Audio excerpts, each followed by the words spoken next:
Suatu ketika, dia pernah kepergok ibunya lagi megang dada adiknya. Karena ibunya murka ngelihat hal itu, Pedro dihukum dengan dipegang gitu kakinya ya kan. Terus dibakar pakai lilin di bawahnya itu. Kalau teman-teman semua, aku mau tanya deh ke kalian. Biasanya sebelum kalian tidur tuh kalian ngapain sih? Kalau aku ya, kadang tuh aku suka iseng-iseng nyari berita-berita kriminal nih. Dan waktu aku lagi baca-baca ini ya, secara nggak sengaja aku nemuin artikel yang berisi daftar kriminal paling berbahaya di dunia, teman-teman. Ya kalian pasti udah tau lah, Jack the Ripper, Jeffrey Dahmer, Ed Gein, Ted Bundy. Nah dari semua kriminal itu, kayaknya harus ada yang aku ceritain deh ke kalian. Namanya itu Pedro Lopez. Nah kenapa aku tertarik sama kasusnya? Karena si Pedro Lopez ini adalah seorang penjahat yang udah menghilangkan nyawa 300 anak-anak kecil di 3 negara yang berbeda, teman-teman. Bayangin, 300 anak-anak kecil. Kadang jenazahnya juga dipakai nih sama dia. Selain itu dia juga menggali kuburan dan mencuri jenazahnya buat dijadiin tamu-tamu pesta anehnya itu. Karena yang menakutkan itu bukan hantu, teman-teman, tapi manusia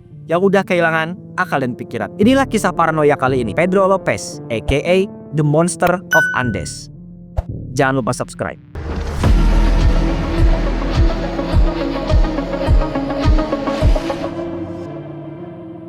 Di tahun 1980-an, waktu itu tuh jadi tahun yang paling mengerikan di Ekuador, teman-teman. Gara-gara banyak banget anak-anak gadis yang hilang secara misterius. Tiap harinya, orang tua itu tuh hidup dalam ketakutan. Nah karena hilangnya itu udah makin banyak, warga akhirnya mencoba tuh buat lapor ke polisi. Tapi nggak di Ekuador, nggak di negeri Wakanda, polisinya itu sama-sama oknum, teman-teman. Mereka itu nggak terlalu nanggap serius dan bilang kalau anak-anaknya itu cuma ABG labil yang kabur dari rumah. Semua kehilangan misterius ini bertepatan sama tragedi banjir bandang di Ekuador 1980. Nah, tim SAR yang ngelakuin pencarian korban berhasil nemuin jenazah anak perempuan nih. Nah, awalnya mereka kira itu ini adalah korban banjir. Tapi, begitu mereka lihat lebih jelas, ada bekas memar di lehernya dan kondisi mata jenazahnya itu melotot. Dan itulah yang bikin mereka yakin kalau ini tuh korban meninggal bukan karena tenggelam, tapi karena serangan brutal. Di saat yang bersamaan ya, tim SAR dari kelompok yang lain juga ngelaporin hal yang sama di lokasinya, yaitu penemuan jenazah perempuan dengan tanda-tanda pelecehan. Nah dari sini nih akhirnya rasa penasaran warga di sekitar terjawab nih kalau ada psikopat yang berkeliaran untuk menculik anak-anak gadis di daerah itu. Para orang tua dan warga yang semakin panik berusaha buat lapor polisi buat dilakuin penyelidikan. Tapi lagi-lagi gak ada pelacakan yang jelas, gak ada penyelidikan yang jelas. Polisi tuh main ambil kesimpulan aja kalau ini tuh adalah kasus perdagangan manusia. Jadi gak ada tuh penyelidikan apa-apa gitu. Para orang tua yang anak-anaknya hilang akhirnya berinisiatif tuh untuk ngelakuin pencarian secara mandiri. Mereka sebar-sebarin tuh kan poster selebaran tentang anaknya yang hilang. Namanya siapa, ciri-cirinya gimana, pakai baju apa. Bahkan mereka juga sampai naruh imbalan buat siapapun yang berhasil nemuin anak di poster tersebut. Nah beberapa hari kemudian, setelah banjir bandang itu, ada kejadian besar di Pasar Ambato, Ekuador ya. Waktu itu, seorang anak perempuan berumur 11 tahun bernama Carolina Ramirez disamperin sama pria nggak dikenal. Pria itu tuh kelihatan kayak ODGJ gitu. Bajunya compang-camping, mukanya kotor, dan nyeker nggak pakai sendal. Dia bilang gini, "Dek, kamu sendirian aja, ikut om yuk. Nanti om kasih permen deh." Pria itu langsung menggem dan menarik secara paksa tangan Carolina. Nah ibunya yang ngelihat dari kejauhan langsung teriak nih, "Woi, lepasin anak gua!" Dengar suara teriakan itu, pria itu mencoba buat kabur, tapi ditangkaplah sama para pedagang yang ada di sana dan segera dilaporin ke polisi. Nah awalnya mereka kira tuh dia itu cuma sekedar ODGJ biasa yang berkeliaran gitu. Tapi begitu pria itu mengakui semua kejahatannya, mereka baru tahu kalau yang mereka tangkap itu adalah seorang kriminal berantai paling sadis di Amerika Selatan bernama Pedro Alonso Lopez. Sama penyidik, dia ngasih tahu tuh kuburan dari 53 korban di Ekuador. Tapi kejahatannya itu nggak cuma sebatas di Ekuador doang, teman-teman. Tapi di 2 negara lainnya, yaitu Peru dan Kolombia. Nah, kalau di total dari jumlah korbannya di 3 negara tersebut, Pedro Lopez udah ngambil nyawa sebanyak, kalian mau tahu berapa? Sebanyak 300 anak-anak perempuan, teman-teman. 300 anak-anak perempuan. Gimana dia bisa setega itu? Dan hal jahat apa yang udah dia lakuin ke korbannya? Tahan dulu. Sebelum lanjut, buat teman-teman yang suka sama konten kriminal kayak gini, kalian bisa lihat video-video aku yang lain di channel aku yang gak kalah menarik dari ini. Silahkan dicek. Lanjut.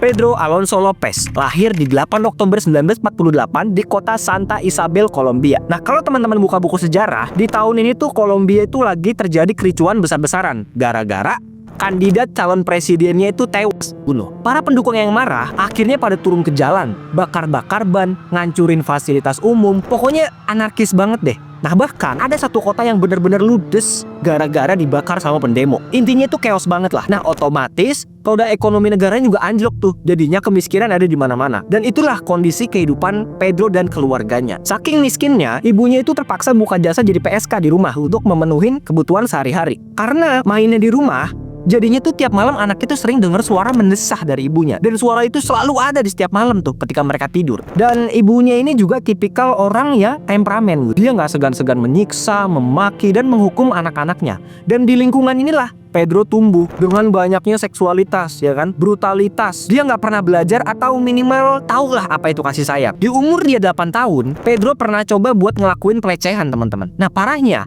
dia ngelakuin ini ke adik perempuannya sendiri. Suatu ketika, dia pernah kepergok ibunya lagi megang dada adiknya. Karena ibunya murka ngelihat hal itu, Pedro dihukum dengan dipegang gitu kakinya ya kan, terus dibakar pakai lilin di bawahnya itu.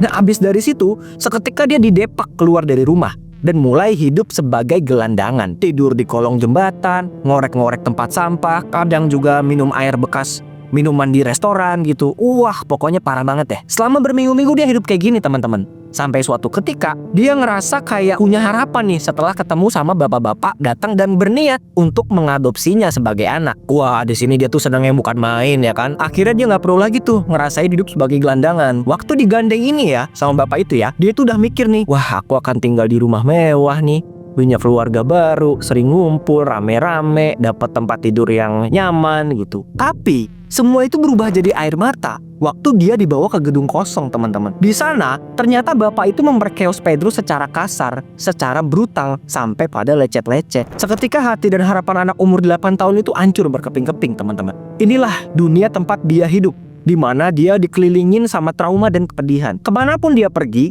pikiran tentang malam itu tuh selalu menghantuinya. Dan untuk ngelupain itu semua, dia akhirnya mulai pakai narkoboy dan jadi kecanduan. Karena kerasnya hidup di jalanan, lambat laun sifat polosnya itu mulai hilang. Dia mulai berubah jadi liar, sering berantem, ikut-ikutan geng, tawuran, mencuri, ngerampok, sampai-sampai di umur dia 21 tahun, dia dipenjara gara-gara pencurian mobil. Nah disinilah nih titik balik dia yang kedua nih. Hidup di penjara itu nggak enak, teman-teman. Pelecehan di mana-mana, kekerasan, bulian, itu tuh udah jadi makanan sehari-hari. Nah suatu ketika Pedro itu pernah dikeroyok sama tahanan yang lain. Mereka ngelihat kalau Pedro ini orang yang lemah, badannya cungkring, kurus, ringkih gitulah. Jadinya mereka ngerasa kalau Pedro ini sasaran empuk nih buat disiksa. Karena bulian ini terjadi selama bertahun-tahun, akhirnya Pedro muak dah tuh sama bulian itu. Dia mencoba untuk balas dendam ke tahanan yang dulu pernah ngebully dia dengan menyerang bagian tubuhnya pakai pecahan kaca sampai meninggal. Setelah dia ngakuin itu, Pedro udah gak dapet bulian lagi, teman-teman. Di balik tembok penjara ini, ya, akhirnya dia punya reputasi dan ditakutin banyak narapidana yang lain. Dan untuk pertama kalinya di hidupnya, pikirannya mulai terbuka tentang kekuasaan, teman-teman. Kalau ternyata, oh ngilangin nyawa itu enak ya. Ngilangin nyawa itu bisa bikin orang patuh, tunduk, hormat. Dia masuk penjara sebagai pencuri dan keluar sebagai monster yang siap memakan korban, teman-teman. Dia tumbuh dengan kekerasan, pemerkeosan, bulian, dan dia bersumpah akan membalas dendam kepada seluruh anak-anak di Kolombia agar mereka bisa ngerasain trauma seperti yang dia rasakan waktu kecil.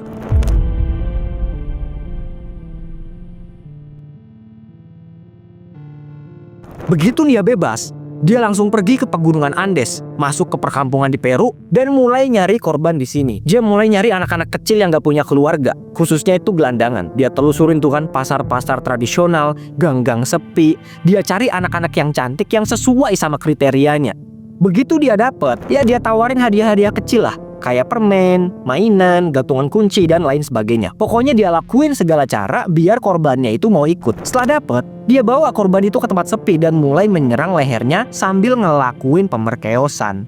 Kadang, dia juga suka memperkeos jenazahnya walaupun udah meninggal. Dari semua kejahatannya itu, ada satu hal yang harus kita tahu, teman-teman.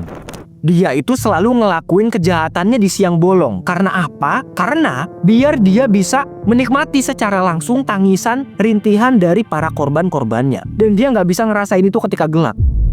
Edan dah ini orang. Kasus anak-anak yang hilang ini makin geger di Peru. Banyak orang tua yang lapor ke polisi kalau anak-anaknya itu hilang. Pak, anak perempuan saya hilang, Pak. Dia main di pasar udah 3 hari belum pulang. Saya juga pak. Wah saya juga pak. Saya juga pak. Wah diramein itu kan kantor polisi. Tapi polisinya itu nggak ngeliat ini sebagai sesuatu yang serius. Mereka malah bilang, tenang bapak-bapak, ibu-ibu, anak kalian cuma kabur. Udah tungguin aja, nanti juga pulang. Tapi mereka nggak pulang-pulang teman-teman. Karena selama monster ini ada di Peru, dia udah ngambil nyawa sebanyak 110 anak-anak perempuan. Penduduk yang mulai putus asa sama polisi akhirnya mulai cari tahu sendiri pelakunya. Mereka saling nyebarin informasi dari mulut ke mulut kalau ada kriminal yang mengintai di sini. Karena informasinya udah kesebar, jadinya para warga itu sedikit waspada tuh sama anak-anaknya. Dan bener aja ya kan, Pedro akhirnya kepergok warga waktu dia mau nyulik anak perempuan berusia 9 tahun di daerah Ayacucho. Warga yang yakin kalau dia adalah predatornya mulai ngejar sambil ngelemparin batu sampai akhirnya ditangkap dan diamuk massa. Para warga yang skeptis dan nggak percaya sama hukuman polisi mulai ngelakuin tindakan main hakim sendiri nih teman-teman. Jadi zaman dulu itu ada yang namanya hukuman entorture atau penyiksaan semut. Jadi seluruh badannya si pelaku itu dikubur dengan posisi berdiri gitu ya. Nah disisain kepalanya doang, yang nantinya kepalanya itu bakalan disiramin air gula atau madu. Nah semut merah yang tertarik sama baunya bakalan hinggap dan menggerogoti si pelaku sampai kulitnya itu bolong-bolong. Nah rencananya mereka mau nerapin itu ke si Pedro. Baju-bajunya udah dibuka ya kan, kuburannya udah digali tuh. Ini tinggal disiram madu doang nih. Tinggal disiram madu doang. Tapi tiba-tiba ada kiai. Kok kiai? Tiba-tiba ada tokoh agama yang lagi lewat dan menghentikan tindakan itu. Tunggu pak, ada apa ini? Dia itu predator pak. Dia yang udah ngilangin nyawa anak-anak kecil di sini pak. Bentar bapak-bapak, ibu-ibu, semua itu biar jadi kewenangan polisi aja pak. Kita nggak punya hak untuk menghukum sesama manusia. Akhirnya ya, setelah diceramahin panjang lebar ya kan, dengan terpaksa para warga akhirnya menyerahkan Pedro ke polisi. Dan teman-teman mau tahu dia diapain sama polisi? Ya, dibebasin teman-teman. Dibebasin gara-gara polisi ngerasa kalau dia cuma ODGJ dan gak ada bukti kuat kalau dia ngelakuin penghilangan nyawa. Setelah dia dilepasin, Pedro akhirnya mulai nyari korban yang lainnya. Nah di sini tuh dia ngerasa kalau Peru tuh udah gak aman lagi nih teman-teman. Akhirnya pindahlah dia ke bagian Ekuador dan Kolombia. Dia ngelakuin metode yang sama, yaitu nyulik korban di malam hari, disekap sampai pagi, dan ngelakuin pemerkeosan di pagi harinya. Selain itu, aku nggak tahu ya, ini orang tuh udah bener-bener sakit apa gimana ya. Jadi, setelah memperkeos, dia juga suka ngadain pesta kecil-kecilan yang dimana tamu-tamunya adalah jenazah dari korban-korbannya. Serem banget ya. Karena yang menakutkan itu bukan hantu teman-teman, tapi manusia yang udah kehilangan akal dan pikiran nih. Selama bertahun-tahun, dia udah ngelakuin tindakan kriminalnya dan merenggut 50 korban di Kolombia dan 110 korban di Ekuador. Dan korbannya ini makin bertambah sampai awal 1980-an. Saking banyaknya Pedro memakan korban, orang-orang di Ekuador bahkan bisa ngerasain perbedaannya. Kok lama-lama anak kecil di kota gue kok makin dikit ya? Dan ini nggak lebay teman-teman. Karena kasus Pedro Lopez sampai masuk rekor dunia sebagai kasus penghilangan nyawa berantai terparah sepanjang sejarah manusia. Yang bikin dia susah ketangkep ya gara-gara polisi oknum juga ya mungkin ya. Dia juga ngincer anak-anak dari keluarga miskin, anak-anak gelandangan, keluarga yang gak punya power buat ngelaporin ke polisi. Makanya itu dia tuh susah banget ketangkepnya. Sampai suatu ketika, Pedro menculik seorang anak kecil yang ternyata adalah anak dari pengusaha roti terkenal di Ekuador. Begitu anaknya gak bisa ditemuin, baru deh tuh ya kan polisi gencar-gencar buat nyari. Media juga ikutan nyebarin tentang kehilangan anak-anak di Ekuador, Peru, dan Kolombia. Sampai akhirnya terjadilah peristiwa banjir bandang itu yang ngungkap penemuan jenazah dari korban-korbannya Pedro. Nggak lama dari situ, yang di awal aku ceritain tuh, Pedro pun berhasil ditangkap waktu dia mau nyulik anak perempuan di pasar Ambato. Dia pun akhirnya dibawa ke penjara Garcia Moreno di Ekuador. Awalnya, Pedro ini nggak mau ngaku kejahatannya ke polisi. Tapi, begitu penyidik nemuin riwayat kalau dia adalah anggota Katolik yang taat, mereka kemudian mengirim anggota polisi untuk menyamar sebagai pastor dan mulai mengorek informasi dari Pedro di ruang interogasi. Halo Pedro, nama saya Pastor Gonzales. Bisa kamu ceritain nggak apa aja yang kamu lakukan ke jiwa-jiwa yang nggak berdosa itu? Karena dia ngerasa percaya sama pastor palsu itu, Pedro pun mulai ngebeberin semua kejahatannya dan mengaku kalau dia udah ngilangin nyawa sampai 300 anak-anak. Selain itu, Pedro juga nyeritain detail gimana proses dia ngelakuin kejahatannya.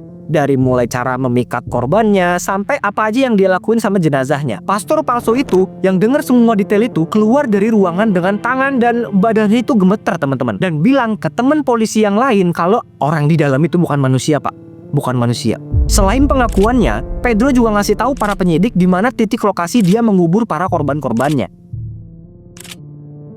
Dan yang bikin kasus ini makin gong adalah setelah Pedro ngelakuin pelecehan, setelah dia meneror Ekuador, dia nggak dapat hukuman mati teman-teman. Ya atau minimal penjara seumur hidup lah. Tapi dia cuma dipenjara selama, kalian mau tahu selama apa? Selama 16 tahun teman-teman. Cuma 16 tahun. Tapi ini yang harus sama-sama kita tahu ya. Jadi 16 tahun itu cuma hukumannya di Ekuador doang gitu. Artinya dia belum diadilin atas ratusan korban lain di Kolombia dan Peru. Seharusnya ketika dia bebas dari penjara Ekuador, dia itu masih harus ngejalanin proses hukum di kedua negara itu juga. Nah itu kalau menurut hukum yang berlaku. Tapi nanti yang terjadi justru lebih parah lagi teman-teman. Ntar aku ceritain. Balik lagi ke hukumannya di Ekuador. Dari keputusan itu akhirnya memicu amarah dari publik dan keluarga korban. Mereka sampai ngadain demo di depan pengadilan buat menolak keputusan itu. Bahkan ada juga keluarga korban yang masang harga $25.000 atau 387 juta rupiah buat siapapun yang bisa mengambil nyawanya. Karena situasi makin gak kondusif, Pedro itu sampai dipindahin ke sel isolasi buat keamanannya. Selama bertahun-tahun, dia hidup tanpa kontak fisik dan jauh dari napi-napi yang lain. Psikiater yang nanganin kasus ini bilang kalau Pedro itu mengidap antisocial personality disorder dan gak punya rasa empati sama sekali. Nah menurut evaluasi mereka, Pedro itu bisa dibilang psikopat mentok, psikopat murni 100% psikopat sampai ke tulang-tulang. Tapi walaupun mereka tahu nih seberapa bahayanya orang ini, di 31 Agustus 1994 dia dibebasin dari penjara 2 tahun sebelum masa hukumannya habis gara-gara berkelakuan baik. Berkelakuan baik teman-teman. Gemes banget nih sama polisinya ya. Bisa-bisanya mereka ngelihat orang kayak gini tuh berkelakuan baik. Gak ngerti lagi teman-teman. Nah untuk pencegahan biar dia gak diamuk sama massa, polisi Ekuador juga mengantar Pedro ke rumahnya di Kolombia. Ya yang tadi aku bilang lah, harusnya dia tuh juga bisa dipenjara di Kolombia. Tapi pengadilan di Kolombia justru mengatakan kalau dia itu ODGJ dan memenjarakan dia adalah keputusan yang salah teman-teman. Makanya dia dimasukin ke rumah sakit jiwa di Bogota. Setelah 3 tahun dia dirawat di sini, dokter yang nanganin Pedro mengatakan kalau dia itu udah sembuh dan siap untuk dibebaskan. Di umur dia 50 tahun, pada 1998, dia akhirnya dibebaskan dan wajib ngelapor ke polisi setiap bulannya. Tapi, begitu dia bebas, gak ada laporan yang masuk. Dan keberadaan Pedro Lopez, si monster dari Gunung Andes itu, lenyap sampai detik ini teman-teman. Gak ada orang yang tahu kemana dia pergi. Yang jelas, polisi yang dulu ngawasin dia di penjara Ekuador sampai berdoa gini nih, "Ya Tuhan, seorang penjahat telah bebas. Semoga Engkau menyelamatkan anak-anak di luar sana." Wow. Itulah tadi teman-teman kasus kriminal dari Pedro Lopez. Gimana pendapat kalian tentang kasus ini nih? Apakah orang kayak Pedro Lopez itu pantas dibilang sakit jiwa? Atau ya dia emang orang jahat aja? Tulis pendapat kalian di kolom komentar. Karena yang menakutkan itu bukan hantu teman-teman, tapi manusia yang udah kehilangan akal dan pikiran. Kalau kalian suka sama konten ini, jangan lupa like, komen, dan juga subscribe biar aku semangat bikin videonya. Terakhir, aku Pratama Prasetya pamit. Mohon maaf jika ada kesalahan kata dan perilaku. See you on the next one.